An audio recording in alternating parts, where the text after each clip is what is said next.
نحمده ونصلي على رسوله الكريم اما بعد فاعوذ بالله من الشيطان الرجيم بسم الله الرحمن الرحيم رب اشرح لي صدري ويسر لي امري واحلل عقدة من لساني يفقهوا قولي۔ السلام علیکم ورحمۃ اللہ وبرکاتہ۔ ناظرین، پروگرام دعا کیجیے کے ساتھ آپ کی خدمت میں حاضر ہیں۔ آج ہم انشاءاللہ جنت کے حصول اور جہنم سے بچنے کی دعاؤں کے بارے میں بات کریں گے۔ جنت جو دار المومنین ہے اور جہنم جو دار الکفار ہے، اللہ سبحانہ وتعالیٰ نے یہ دو انجام رکھے ہیں اپنے دو قسم کے بندوں کے لیے، کیونکہ نہ وہ دنیا میں برابر ہیں اور نہ وہ آخرت میں برابر ہو سکتے ہیں۔ لیکن کوئی بھی شخص صرف اپنی کوشش سے جنت میں نہیں پہنچ سکتا جب تک کہ اللہ سبحانہ وتعالیٰ کی رحمت اس کو نہ ڈھانپ لے۔ تو اس لیے انسان کو ہمیشہ ہمیشہ اللہ تعالیٰ سے جنت کی دعا کرتے رہنا چاہیے، اور اس کا حریص بھی رہنا چاہیے، اور اس کا شوق انسان کو ہونا چاہیے۔ اور دعا کے سلسلے میں انسان کبھی بھی جلد بازی سے کام نہ لے۔ یہ نہ سوچے کہ میں نے بہت دعا کر لی اور میری دعا قبول نہیں ہو رہی۔ نہیں، دعا یا تو انسان کو فوری فائدہ دیتی ہے، اور یا پھر وہ دعا بھی ایک اجر کی صورت میں اس کی آخرت کے لیے اکٹھی کر دی جاتی ہے۔ تو اللہ سبحانہ وتعالیٰ کی رحمتوں سے ہمیشہ پر امید رہیں اور اس کی رحمت کا سوال کرتے رہیں، کیونکہ جنت کے بارے میں اللہ تعالیٰ نے فرمایا کہ انتی رحمتی، تو میری رحمت ہے، تیرے ذریعے جس کو چاہوں گا میں اپنی رحمت سے نوازوں گا۔ تو اللہ تعالیٰ کی رحمت مانگتے رہیں، اور پھر اللہ سبحانہ وتعالیٰ کی تعریف بھی کرتے رہیں، سبحان اللہ والحمد للہ ولا الہ الا اللہ واللہ اکبر ولا حول ولا قوة الا باللہ العلی العظیم۔ اور پھر درود شریف، اللہم صلی علی محمد وعلی آل محمد کما صلیت علی ابراہیم وعلی آل ابراہیم انک حمید مجید۔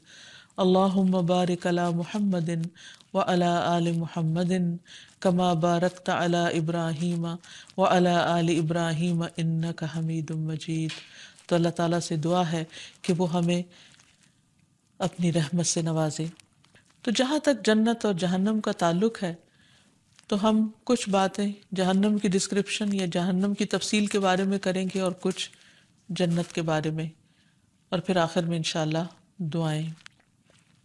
تو سب سے پہلی بات تو یہ ہے کہ جہنم بہت ہی بدترین مقام ہے، بدترین گڑھا ہے۔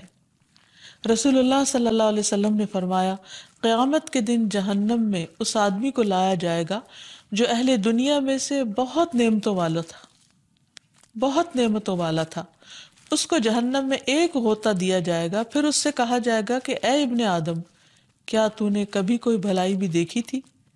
کیا تجھ پر کبھی کوئی نعمت بھی گزری تھی؟ وہ کہے گا، اے میرے رب، اللہ کی قسم نہیں۔ یعنی وہ ایسی جگہ ہے کہ جس کا ایک منظر ہی انسان کو دنیا بھر کی نعمتیں بھلا دے گا۔ اس کی آگ دنیا کی آگ سے 69 گنا زیادہ ہے، یعنی دنیا کی آگ جہنم کی آگ کا 70واں حصہ ہے۔ ابو ہریرہ رضی اللہ عنہ سے مروی ہے کہ رسول اللہ صلی اللہ علیہ وسلم نے فرمایا، تمہاری دنیا کی آگ جہنم کی آگ کے مقابلے میں 70واں حصہ ہے۔ کسی نے پوچھا، یا رسول اللہ، یہ ہماری دنیا کی آگ ہی کافی تھی، یعنی یہ بھی جلا دینے والی ہے، بھسم کر دینے والی ہے؟ آپ نے فرمایا، وہ آگ 69 یعنی 69 ٹائمز زیادہ کر دی گئی اس دنیا کی آگ پر۔ تمام اجزاء کی گرمی اس کی گرمی کے مثل ہے، یعنی دنیا کی آگ کا جو ایک حصہ ہے، تو ہر حصہ یعنی 69 حصے میں سے ہر حصہ اتنا گرم ہے، اور ان سب کو اگر جمع کر دیا جائے تو پھر شدت کا کیا عالم ہوگا۔ اسی وجہ سے جہنمیوں کے جسم اس کے اندر پھول جائیں گے، ابل جائیں گے۔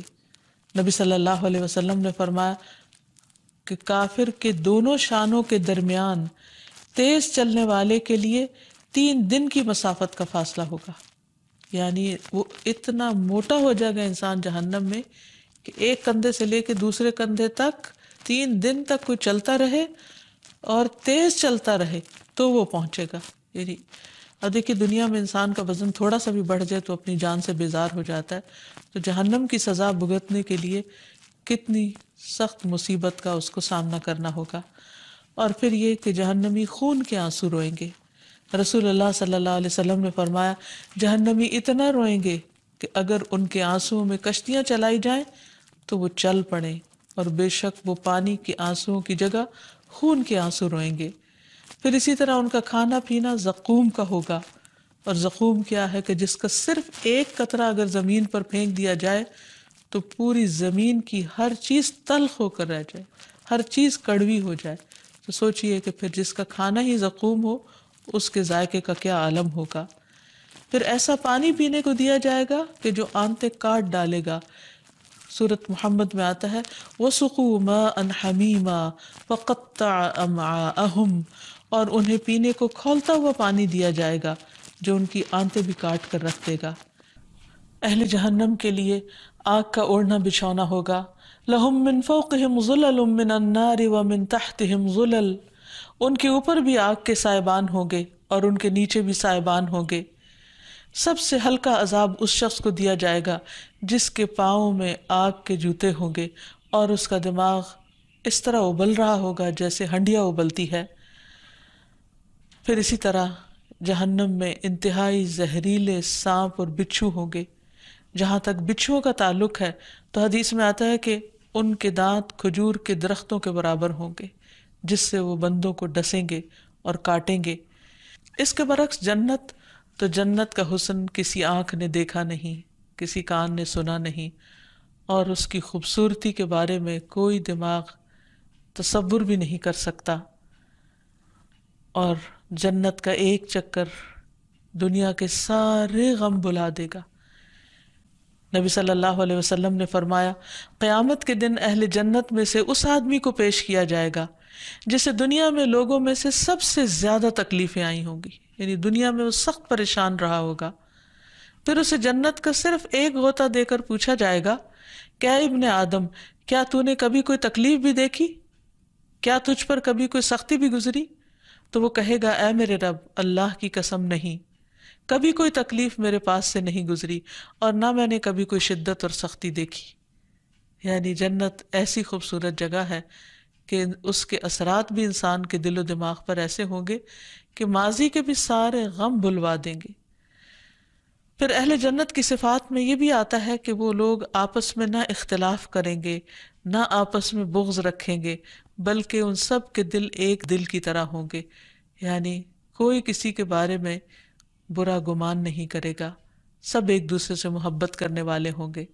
جس طرح ان کے دل پاک صاف ہوں گے اسی طرح ان کے جسم بھی صاف ستھرے ہوں گے، نہ وہ تھوکیں گے، نہ ان کی ناک سے کوئی آلائش آئے گی اور نہ جسم کے کسی اور حصے سے کوئی گندگی آئے گی۔ پھر اسی طرح جنتی عورت کا لباس اتنا خوبصورت ہوگا، آپ نے فرمایا اگر جنت کی کوئی عورت زمین کی طرف جھانک بھی لے تو ان دونوں یعنی زمین و آسمان کے درمیان جو کچھ بھی ہے وہ روشن ہو جائے گا اور خوشبو سے معطر ہو جائے گا، یعنی صرف جھانکنے سے۔ اور اس کے سر کا دوپٹہ بھی دنیا اور اس کی ساری چیزوں سے بڑھ کر ہے۔ پھر اسی طرح جنت کا حسن و جمال بھی بے مثال ہے۔ ابو ہریرہ کہتے ہیں کہ جنت کی دیوار سونے اور چاندی کی اینٹ سے بنی ہوئی ہے اور اس کی سیڑھیاں یاقوت اور موتیوں کی ہوں گی، اس کی نہروں کی کنکریاں موتی ہوں گی اور اس کی مٹی زعفران ہوگی۔ اور سب سے بڑی بات یہ کہ انسان کو صحت مند جسم دیا جائے گا، پکار کر بتایا جائے گا، ایک آواز دینے والا آواز دے گا کہ اے اہل جنت، تم ہمیشہ صحت مند رہو گے، کبھی بیمار نہ ہوگے، تم زندہ رہو گے، کبھی نہیں مرو گے، تم آرام میں رہو گے، بس تمہیں کبھی تکلیف نہیں آئے گی۔ جنت وہ جگہ ہے جہاں انسان کی ساری خواہشات پوری کر دی جائیں گی۔